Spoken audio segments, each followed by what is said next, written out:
নমস্কার বন্ধুরা, মন্দিরাস ইন্ডিয়ান কিচেনে সকলকে স্বাগত। আমি মন্দিরা ফ্রম সিমলা।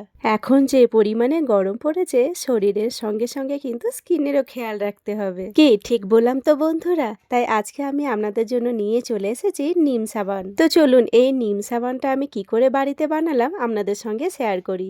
যেহেতু নিম সাবান বানাবো, তাই নিম পাতা তো অবশ্যই প্রয়োজন। আমি এখানে কিছুটা পরিমাণে নিম পাতা নিয়ে নিয়েছি। আমি এখানে নিম পাতাগুলোকে ভালো করে ছাড়িয়ে নিয়েছি। আপনাদের যেমন নিম পাতা প্রয়োজন আপনারা সেই হিসেবে নিম পাতাটা নিয়ে নেবেন। নিয়ে নিলাম এখানে কিছুটা পরিমাণে কাঁচা হলুদ। কাঁচা হলুদও কিন্তু আমাদের স্কিনের জন্য ভীষণ উপকারী। হলুদগুলোকেও কিন্তু আমি কেটে টুকরো টুকরো করে নিয়েছি, আর এখানে আমি নিম পাতাটাকেও ভালো করে ধুয়ে নিয়েছি। এবার একটা মিক্সিং জার নিয়ে নিয়েছি, আর মিক্সিং জারের মধ্যে ধুয়ে রাখা নিম পাতাটা দিয়ে দিচ্ছি। এখন যে পরিমাণে গরম পড়েছে, নিম পাতা খাওয়াটা আমাদের শরীরের জন্য ভীষণ উপকারী, এবং নিম পাতার এই নিম সাবানও কিন্তু আমাদের স্কিনের জন্য খুব উপকারী। এর মধ্যে কাঁচা হলুদটাও আমি দিয়ে দিলাম, কারণ এই গরমকালেই কিন্তু আমাদের স্কিনে বিভিন্ন রকমের ফোড়া, ঘামাচি এ সমস্ত হয়ে থাকে। এর মধ্যে কিছুটা পরিমাণে জল দিয়ে একদম মিহি করে পেস্ট করে নেব। আমার এখানে আরেকটু জলের প্রয়োজন ছিল, আর একটু জল দিয়ে ভালো করে পেস্ট করে নিয়েছি। আর যেহেতু সাবান বানাবো, তাই সোপ বেস তো অবশ্যই প্রয়োজন। আমার এখানে 1 কিলো মতন সোপ বেস রয়েছে। আমার যতটুকু প্রয়োজন আমি এখানে থেকে সোপ বেসটা কেটে নিচ্ছি। আর এই সোপ বেস কিন্তু আপনারা অনলাইনে অ্যাভেলেবেল পেয়ে যাবেন। এই হোমমেড নিম সাবানটা কিন্তু ভীষণ উপকারী। যে কোনো রকমের ঘামাচি, র্যাশেস থেকে কিন্তু খুব সহজেই মুক্তি পাওয়া যায়। আর বানাতেও কিন্তু খুব একটা বেশি সময় লাগে না। আমি এখানে সোপ বেসগুলোকে একদম ছোট্ট ছোট্ট করে কিউবের মতন কেটে নিয়েছি। সোপ বেসগুলো তো আমার এখানে কেটে রেডি হয়ে গেছে। এবার একটা পাত্র নিয়ে নিয়েছি, আর পাত্রের মধ্যে সোপ বেসের কিউবগুলোকে নিয়ে নিচ্ছি। গ্যাসের ওপরে প্রথমেই একটা বড় বাটির মধ্যে কিছুটা পরিমাণে জল বসিয়ে দিয়েছিলাম। জলটা ফুটতে শুরু করেছে। এরপরে আমি কিন্তু সসপ্যানটা বসিয়ে দিচ্ছি। ডাইরেক্ট সোপ বেসটা কিন্তু গ্যাসের ওপরে বসানো যাবে না, তাহলে কিন্তু তলায় পুড়ে যেতে পারে। এবার একটা চামচ নিয়ে কন্টিনিউ নাড়াচাড়া করব, আর সোপ বেসটা পুরোপুরি গলে যাওয়ার অপেক্ষা করব।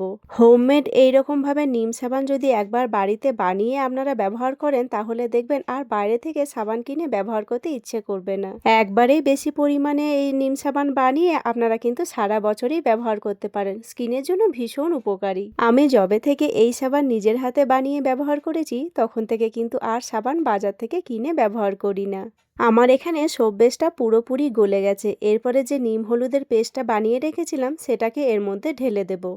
বাড়িতে এই নিম সাবানগুলো আপনারা খুব সহজেই বানিয়ে নিতে পারবেন। নিম হলুদের পেস্টটাকে দিয়ে আবারও ভালো করে নাড়াচাড়া করে নিচ্ছি। আমার এখানে বাটিটা ছোট পড়ে গেছিলো, তাই এখানে আমি একটা কড়াই বসিয়ে নিয়েছি। নিম আর হলুদের পেস্টটা দিয়ে খুব বেশিক্ষণ ফোটানোর প্রয়োজন নেই। এবার এর মধ্যে দিয়ে দেবো দুটো ভিটামিন ই ক্যাপসুল। আপনারা তো সবাই জানেন ভিটামিন ই ক্যাপসুল কিন্তু আমাদের স্কিনের জন্য ভীষণ উপকারী। ভিটামিন ই ক্যাপসুল দুটো দিয়ে আর 5 মিনিট মতন ফুটিয়ে নেবো, তাহলেই কিন্তু হয়ে যাবে।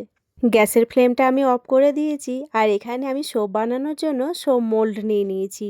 এই সোপ মোল্ডও কিন্তু আপনারা অনলাইনে অ্যাভেলেবেল পেয়ে যাবেন। আর আপনাদের কাছে যদি সোপ মোল্ড না থাকে, তাহলে কিন্তু আপনারা যে কোনো রকমের বাটিতেও বানিয়ে নিতে পারবেন এই সাবান। তবে খেয়াল রাখতে হবে, এটাকে কিন্তু কোনো রকমভাবে ঠান্ডা করতে দিলে হবে না। গরম অবস্থাতেই কিন্তু মোল্ডের মধ্যে ঢেলে দিতে হবে, নইলে কিন্তু সসপ্যানের মধ্যেই জমে যাবে। এই প্রচণ্ড গরমে যে কোনো রকমের ঘামাচি বা র্যাশেস থেকে মুক্তি পেতে ঝটপট বানিয়ে নিন এই নিম সাবান। এবার এটাকে রেখে দেবো 1 থেকে 2 ঘন্টা পর্যন্ত, কিংবা বলতে পারেন যতক্ষণ না পুরোপুরি ঠান্ডা হয়ে যাচ্ছে ততক্ষণ পর্যন্ত। আমার এখানে মোলটা পুরোপুরি ঠান্ডা হয়ে গেছে। এবার হাত দিয়ে দিয়ে একটু দেখে নিচ্ছি যে সাবানগুলো ঠিকঠাকভাবে সেট হয়েছে কিনা। সাবানগুলো আমার এখানে খুব সুন্দরভাবে সেট হয়ে গেছে। এবার মোল থেকে বের করে আপনাদেরকে দেখাচ্ছি। দেখুন কত সুন্দরভাবে সেট হয়েছে, কত সহজেই কিন্তু মোল থেকে সাবানটা বেরিয়ে এলো। সাবানটা দেখতে দেখুন কত সুন্দর লাগছে।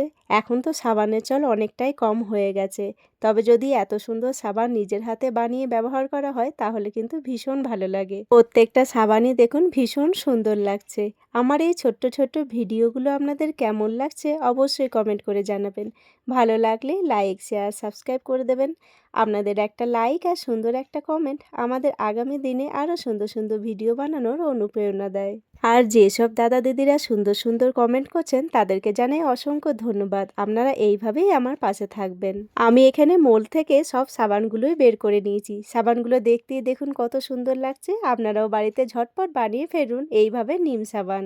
ভিডিওটাও তাহলে এখানেই শেষ করলাম। আমার আজকের ভিডিও আপনাদের কেমন লাগলো অবশ্যই কমেন্ট করে জানাবেন। ভালো লাগলে লাইক, শেয়ার, সাবস্ক্রাইব করে দেবেন। আবারও আসবো নতুন কোনো একটা রেসিপি নিয়ে। ততক্ষণের জন্য সবাই ভালো থাকবেন, সুস্থ থাকবেন। এতক্ষণ পর্যন্ত আমার সঙ্গে থাকার জন্য সকলকে জানাই অসংখ্য ধন্যবাদ।